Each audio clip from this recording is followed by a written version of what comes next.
All right, people, so I'm going to do a reaction to MSNBC saying that everything that happened to Fani Willis is because of two reasons: sexism, racism. Let me not even get into it. So let's hear the defense of Fani Willis.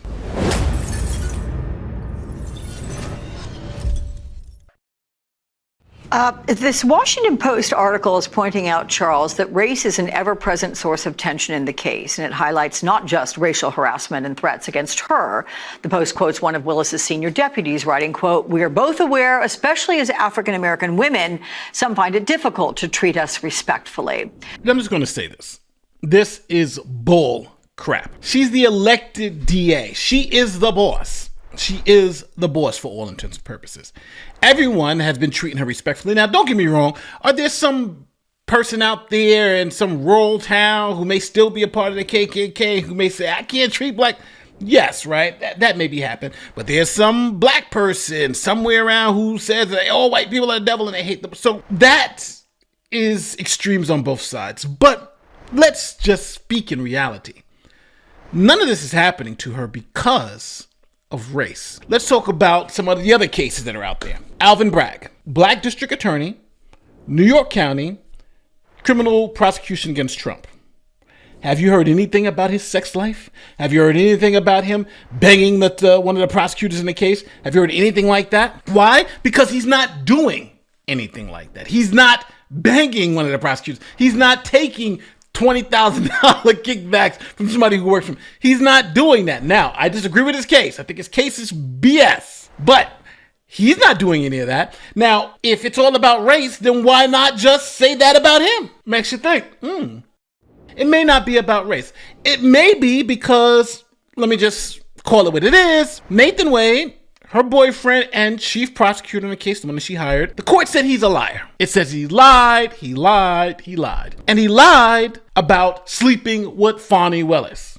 And that lie that he put out there caused an appearance of impropriety. The court said, well, why would Nathan Wade lie to the court in court documents on the stand? Why would he do that? Why would he lie? Makes no sense. Unless there was something going on, because it would lead a reasonable person to believe something was going on between him and Fani if he would lie about the relationship. And nobody believes she paid him back $20,000 in gifts and stuff in cash, right? Even when the law says you're supposed to report everything over $100, she's got $20,000 of unreported income, of unreported gifts, I should say, that she's admitted to. But she paid him back in cash with no receipts and nobody can figure it out. So this is not about race. This is about prosecutor who made dumb decisions, dumb choices, hired her boyfriend, paid him $600,000, which she only makes $200,000, and then went on expensive trips with her boyfriend. So anybody telling you this is about race is offensive to me because it's bullshit. Trump's lawyer, Steve Sadow, described that email as, quote, offensive, uncalled for, and untrue. It is an offensive email. But I want your read on what's playing out there. I'm so glad you asked this question, Alex, because this entire ordeal with Fani Willis represents the intersection between race and gender in the professional space. And what is he talking about? They can't get it on race because you got Alvin Bragg out there, right? You got Alvin Bragg out there. He's not being investigated for any sex crimes or anything like that. He's not sexing up any of the, assistant DA. So you can't get him. So you got to say, you can't say race, but you got to throw race in there because there's white people on the other side, right? Trump is white, so you got to throw in race. Whenever you see a white guy on trial and black people are involved, racism always has a part to play. That's what the left likes to make it. And then you throw in gender because you're like, all right, well, because she's a woman. So they hate the fact that she's a woman. None of this is actually true. And this is the part about these colloquies that these dummies say on screen, is that I think this hurts true people who are experiencing racism and sexism in the real world. Because they'll say every time someone gets in trouble for doing something wrong that they admitted to doing, right? Nathan Wade admitted to lying. Fani Willis admitted to having sex with her underlings, right? That it's all wrong. We all know it's wrong. But if you challenge that and you call it out, easiest thing is to say they're racist and sexist. And guess what? I'm a black man, so I can call it racist and you got to believe it. No. Well, hopefully you guys will watch this and understand. He doesn't speak for all of us. He's seeing racism where there is no racism. highlights the fact that no matter how hard you work, if you are a woman, if you are a black woman, there are certain things that you will have to navigate that you would not have if you were a white man, for example. There is a level of privilege that... She is the elected district attorney in Fulton County. She's the elected district attorney.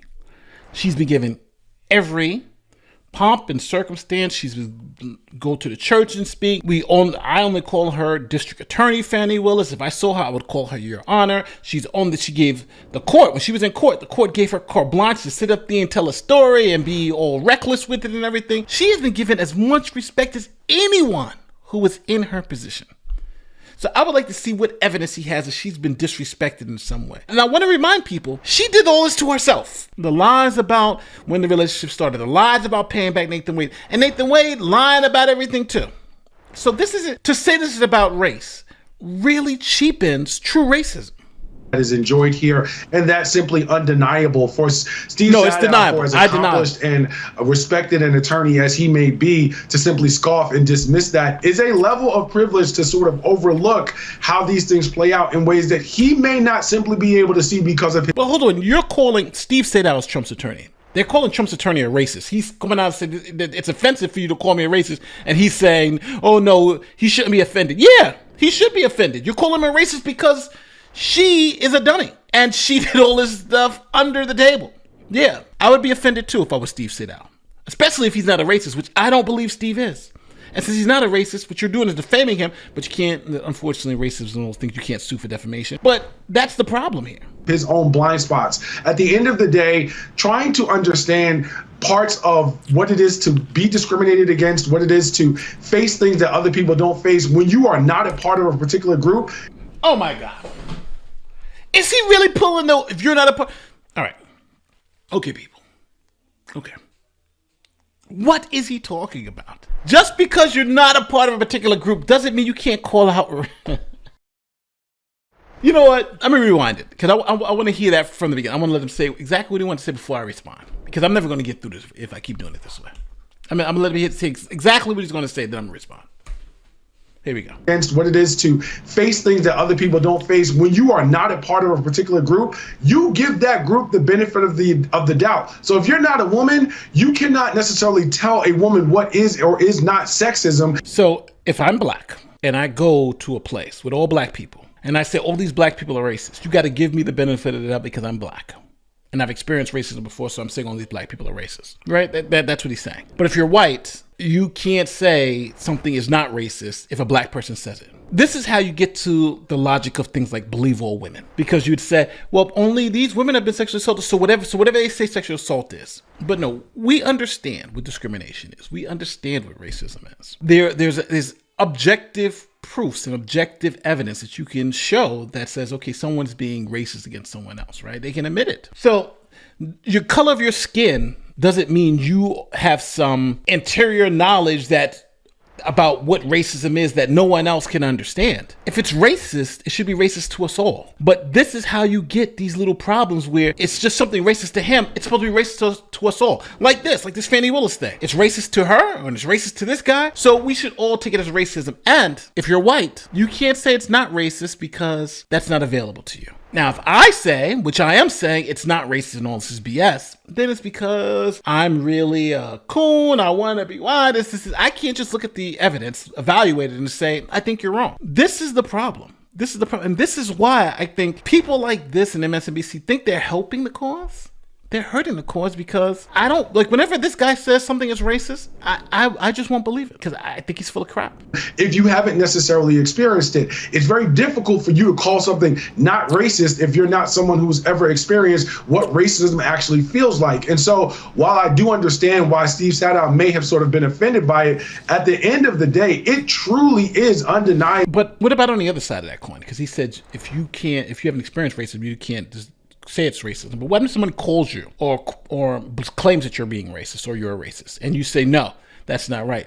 Can you then judge what Steve is saying? Because he's never been called a racist before. So if Steve Sadow then comes and says, hey, you've never been accused of racism. How can you tell me it's a false accusation? Right? It just wouldn't work. So it's sad because you would think that we have gotten to a point where Fani Willis, as the elected district attorney, has to put on her big boy panties and take the hits, because the higher up the mountain you climb, the more treacherous the path. And if you're up there and she's at the top, so of course it's going to be light footing. Of course you got to have your I's dotted and your T's crossed, and she didn't have it. Now, if she was white, if she was Indian, if she was Mexican, maybe she would have had the same problem too. And we'd be saying the same exact thing. But you can't get to the top and then say, treat me differently. Because when you're at the top, you take the shots. That's just the way it goes. And unfortunately, some are unfair. Like, I think some of the stuff they were saying about Fani is unfair. But that doesn't mean that everything they're saying, that anything Steve and those attorneys said were unfair. Because they laid out the evidence, laid out the facts, and said, now, let the judge rule, or let the judge find whether she should be disqualified or not. And I think she should have been disqualified. Matter of fact, he essentially did disqualify her. Either her or her boyfriend. And her boyfriend was the one that took the L. That the way that Fani Willis has had her reputation and her integrity challenged, and the manner in which this has gone on, has from its very start been fueled by white nationalism through the rhetoric of... This is embarrassing. This is really embarrassing. This is why I don't watch MSNBC. I try to watch it. I watch Fox. I try to watch both the extreme right and extreme left because I like to stay balanced, but I can't watch. This is a 2-minute and 53-second clip. And what are we? 13 minutes into the video, I keep stopping every 5 seconds. Undeniably, right? No, it's not. It's embarrassing. But, this is an attorney. He's sitting there. He's looking in the camera, and he thinks that he's making some point that this is all white nationalism. Let me just make it very clear. When the elected DA hires her boyfriend with no experience to handle one of the biggest cases of her career, pays him $600,000. She's only making $200,000. He pays him and then takes $20,000 in kickbacks on trips and has no receipts to show she paid any of this money back. And her boyfriend, the lead prosecutor, then goes on to lie in court documents to cover up the relationship. Yeah, I don't think that's racism. That's not racism. Those are facts. None other than Donald Trump. Look at his attacks on Alvin Bragg. Look at his attacks on Letitia James. Look at his attacks on Fani Willis, and contrast those to the things that he said about Jack Smith. One, they're attacking his professional acumen. The other is their humanity and their qualifications, which is a professional insult and very offensive. All of those things. No one has attacked Fani Willis's qualifications. Not one person. Not one person. No one's attacked Alvin Bragg's qualifications. Not one person I've seen said that he's not qualified to do what he's doing. Jack Smith, none of them. Letitia James, nobody said that she's not qualified. We say she's an idiot, but nobody said she's not qualified. But you see how you just throw this out? I don't want to be an extremist here. I do know there may be some people who say crazy stuff like that, but I haven't heard that stuff. What Trump is saying about all of these people are the same thing. This person's deep state. This person's this person's that, right? Everybody's this. And against Alvin Bragg, he says Alvin Bragg campaigned on getting Trump. Letitia James campaigned on getting Trump. If you're campaigning on getting Trump, then yes, I think you would have to be. Look, they were campaigning on getting me. Now they got me. That's fair. I don't see how you don't understand. That's a fair criticism. They campaigned saying they were going to get me. Now they got me. So I don't think the argument about Letitia James is even valid here, right? or even Alvin Bragg. Matter of fact, I think it works against them because no one's saying Letitia James is having sex with any of her coworkers, right? No one's saying that Alvin Bragg's having, and she's a black woman. They're saying she's dumb. They're saying she's this. She's saying she's, but nobody's saying Letitia James is having sex with the lead prosecutor and taking any kickbacks. I haven't heard that. How come they're saying about Fani Willis?